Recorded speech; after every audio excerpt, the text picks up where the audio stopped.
Praise the Lord. இந்த வீடியோவை கடைசி வரை ஸ்கிப் பண்ணாமல் பாருங்கள். இந்த அதிகாரத்திலிருந்து கடைசியில் கேள்வி ஒன்று கேட்கப்பட்டுள்ளது. அப்போஸ்தலருடைய நடபடிகள் 21ஆம் அதிகாரம்.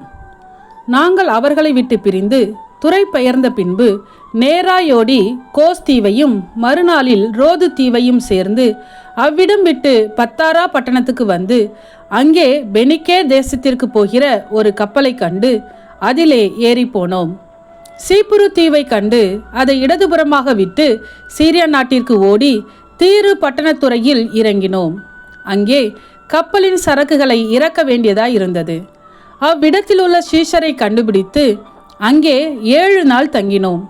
அவர்கள் பவுலை நோக்கி, நீர் எருசலேமுக்கு போக வேண்டாம் என்று ஆவியின் ஏவுதலினாலே சொன்னார்கள். அந்த நாட்கள் நிறைவேறின பின்பு நாங்கள் புறப்பட்டு போகையில் அவர்கள் எல்லாரும் மனைவிகளோடும் பிள்ளைகளோடும் கூட பட்டணத்துக்கு புறம்பே எங்களை வழிவிட்டு அனுப்பும்படி வந்தார்கள். அப்பொழுது கடற்கரையிலே நாங்கள் முழங்காற்படியிட்டு ஜெபம் பண்ணினோம். ஒருவரிடத்தில் ஒருவர் உத்தரவு பெற்றுக்கொண்ட பின்பு நாங்கள் கப்பல் ஏறினோம். அவர்கள் தங்கள் வீடுகளுக்கு திரும்பி போனார்கள்.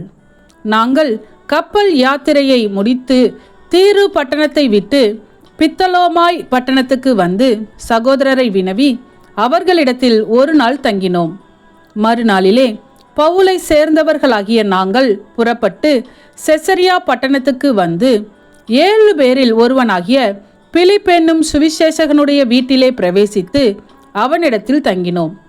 தீர்க்க தரிசனம் சொல்லுகிற கன்னியா ஸ்திரீகளாகிய 4 குமார்த்திகள் அவனுக்கு இருந்தார்கள். நாங்கள் அநேக நாள் அங்கே தங்கியிருக்கையில் அகபு என்னும் பெயர் கொண்ட ஒரு தீர்க்கதரிசி யூதயாவில் இருந்து வந்தான். அவன் எங்களிடத்தில் வந்து பவுலினுடைய கச்சையை எடுத்து தன் கைகளையும் கால்களையும் கட்டிக்கொண்டு, இந்த கச்சையை உடையவனை எருசலேமிலுள்ள யூதர்கள் இவ்விதமாய் கட்டி புறஜாதியார் கைகளில் ஒப்பு கொடுப்பார்கள் என்று பரிசுத்த ஆவியானவர் சொல்லுகிறார் என்றான்.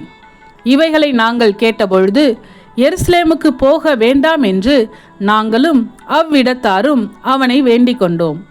அதற்கு பவுல், நீங்கள் அழுது என் இருதயத்தை ஏன் உடைந்து போக பண்ணுகிறீர்கள்?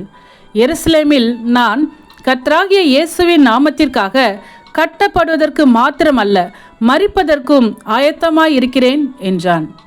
அவன் சம்மதியாதபடியினாலே கர்த்தருடைய சித்தம் ஆக கடவதென்று அமர்ந்திருந்தோம். அந்த நாட்களுக்கு பின்பு நாங்கள் பிரயாண ஜாமான்களை ஆயத்தம் பண்ணிக்கொண்டு எருசலேமுக்கு போனோம். செசரியா பட்டணத்தில் உள்ள சீஷரில் சிலர் எங்களுடனே கூட வந்ததும் அன்றி, சீப்புரு தீவான் ஆகிய மினாசோன் என்னும் ஒரு பழைய சீஷனிடத்திலே நாங்கள் தங்கும்படியாக அவனையும் தங்களோடே கூட்டிக் கொண்டு வந்தார்கள். நாங்கள் எருசலேமுக்கு வந்தபோது சகோதரர் எங்களை சந்தோஷமாய் ஏற்றுக்கொண்டார்கள்.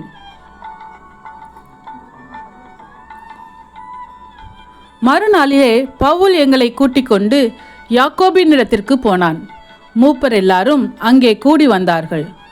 அவர்களை அவன் வினவி தன் ஊழியத்தினாலே தேவன் புறஜாதிகளிடத்தில் செய்தவைகளை ஒவ்வொன்றாய் விவரித்து சொன்னான். அதை அவர்கள் கேட்டு கர்த்தரை மகிமைப்படுத்தினார்கள். பின்பு அவர்கள் அவனை நோக்கி, சகோதரனே, யூதர்களுக்குள் அநேகமாயிரம் பேர் விசுவாசிகளாய் இருக்கிறதை பார்க்கிறீரே. அவர்கள் எல்லாரும் நியாய பிரமாணத்துக்காக வைராக்கியம் உள்ளவர்களாய் இருக்கிறார்கள். புறஜாதிகளிடத்தில் இருக்கிற யூதர் எல்லாரும் தங்கள் பிள்ளைகளுக்கு விருத்த சேதனம் பண்ணவும் முறைமைகளின்படி நடக்கவும் வேண்டுவதில்லை என்று நீர் சொல்லி இவ்விதமாய் அவர்கள் மோசையை விட்டு பிரிந்து போகும்படி போதிக்கிறீர் என்று இவர்கள் உம்மை குறித்து கேள்விப்பட்டிருக்கிறார்கள். இப்பொழுது செய்ய வேண்டியது என்ன? நீர் வந்திருக்கிறீர் என்று இவர்கள் கேள்விப்பட்டு நிச்சயமாக கூட்டம் கூடுவார்கள். ஆகையால் நாங்கள் உமக்கு சொல்லுகிறபடி நீர் செய்ய வேண்டும். அதென்னவென்றால், பிரார்த்தனை பண்ணி கொண்டவர்களாகிய 4 பேர் எங்களிடத்தில் இருக்கிறார்கள்.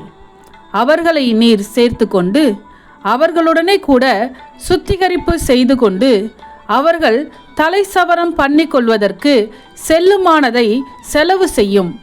அப்படி செய்தால் உம்மை குறித்து கேள்விப்பட்ட காரியங்கள் அபத்தம் என்றும் நீரும் நியாயப்பிரமாணத்தை கைக்கொண்டு நடக்கிறவர் என்றும் எல்லாரும் அறிந்து கொள்வார்கள்.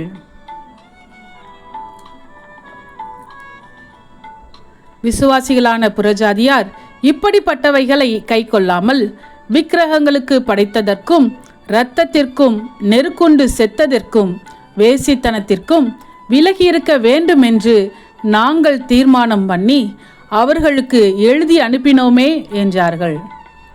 அப்பொழுது பவுல் அந்த மனுஷரை சேர்த்து கொண்டு மறுநாளிலே அவர்களுடனே கூட தானும் சுத்திகரிப்பு செய்து கொண்டு தேவாலயத்தில் பிரவேசித்து அவர்களில் ஒவ்வொருவனுக்காக வேண்டிய பலி செலுத்தி தீரும் அளவும் சுத்திகரிப்பு நாட்களை நிறைவேற்றுவேன் என்று அறிவித்தான். அந்த 7 நாட்களும் நிறைவேறி வருகையில் ஆசியா நாட்டிலிருந்து வந்த யூதர்கள் அவனை தேவாலயத்திலே கண்டு ஜனங்கள் எல்லாரையும் எடுத்துவிட்டு அவன் மேல் கை போட்டு, இஸ்ரவேலரை உதவி செய்யுங்கள், நம்முடைய ஜனத்திற்கும் வேத பிரமாணத்திற்கும் இந்த ஸ்தலத்திற்கும் விரோதமாக எங்கும் எல்லாருக்கும் போதித்து வருகிறவன் இவன்தான். இந்த தேவாலயத்திற்குள்ளே கிரேக்கரையும் கூட்டிக் கொண்டு வந்து இந்த பரிசுத்த ஸ்தலத்தை தீட்டுப்படுத்தினான் என்று சத்தமிட்டார்கள். எபேசியனாகிய துரோபீமு என்பவன் முன்னே நகரத்தில் பவுலுடனே கூட இருக்கிறதை கண்டிருந்தபடியால் பவுல் அவனை தேவாலயத்தில் கூட்டிக் கொண்டு வந்திருப்பான் என்று நினைத்தார்கள். அப்பொழுது நகரம் முழுவதும் கலக்கமுற்றது. ஜனங்கள் கூட்டமாய் ஓடி வந்து பவுலை பிடித்து அவனை தேவாலயத்துக்கு புறம்பே இழுத்து கொண்டு போனார்கள். உடனே கதவுகள் மூடப்பட்டது. அவர்கள் அவனை கொலை செய்ய எத்தனித்திருக்கையில் எருசலேம் முழுவதும் கலக்கமாய் இருக்கிறதென்று போர் சேவகரின் சேனாதிபதிக்கு செய்தி வந்தது. உடனே அவன் போர் சேவகரையும் அவர்களுடைய அதிபதிகளையும் கூட்டிக் கொண்டு அவர்களிடத்திற்கு ஓடினான். சேனாபதியையும் போர் சேவகரையும் அவர்கள் கண்டபோது பவுலை அடிக்கிறதை விட்டு நிறுத்தினார்கள். அப்பொழுது சேனாபதி கிட்ட வந்து அவனை பிடித்து 2 சங்கிலிகளினாலே கட்டும்படி சொல்லி இவன் யார் என்றும் என்ன செய்தான் என்றும் விசாரித்தான். அதற்கு ஜனங்கள் பலவிதமாய் சத்தமிட்டார்கள். சந்தடியினாலே நிச்சயத்தை அவன் அறியக்கூடாமல் அவனை கோட்டைக்குள்ளே கொண்டு போகும்படி கட்டளையிட்டான். அவன் படிகள் மேல் ஏறினபோது ஜனக்கூட்டம் திரண்டு பின் சென்றது. இவனை அகற்றும் என்று உக்கிரமாய் கூப்பிட்டபடியினாலே போர் சேவகர் அவனை தூக்கி கொண்டு போக வேண்டியதாய் இருந்தது.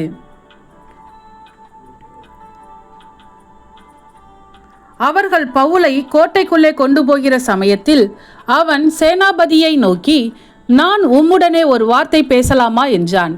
அதற்கு அவன், உனக்கு கிரேக்கு பாஷை தெரியுமா? நீ இந்த நாட்களுக்கு முன்னே கலகம் உண்டாக்கி 4000 கொலைபாதகரை வனாந்திரத்திற்கு கொண்டு போன எகிப்தியன் அல்லவா என்றான். அதற்கு பவுல், நான் சிலிசியா நாட்டிலுள்ள கீர்த்தி பெற்ற தர்சு பட்டணத்து யூதன். ஜனங்களுடனே பேசும்படி எனக்கு உத்தரவாக வேண்டும் என்று உம்மை வேண்டிக் கொள்கிறேன் என்றான். உத்தரவான போது பவுல் படிகளின் மேல் நின்று ஜனங்களை பார்த்து கையமர்த்தினான். மிகுந்த அமைதல் உண்டாயிற்று. அப்பொழுது அவன் எபிரேய பாஷையிலே பேசத் தொடங்கினான். ஆமென். இன்றைய கேள்வி: பவுல் எந்த பாஷையிலே பேசத் தொடங்கினான்? உங்க பதிலை கமெண்ட் பண்ணுங்க. சத்தியத்தையும் அறிவீர்கள், சத்தியம் உங்களை விடுதலையாக்கும். இந்த வசனத்தின்படி அநேகர் சத்தியத்தை அறிந்து விடுதலையாக்கப்பட இந்த சேனலை லைக் செய்யுங்கள், அநேகருக்கு ஷேர் பண்ணுங்கள். ஜீவ வார்த்தையை தினமும் கேட்க சப்ஸ்கிரைப் செய்யுங்கள்.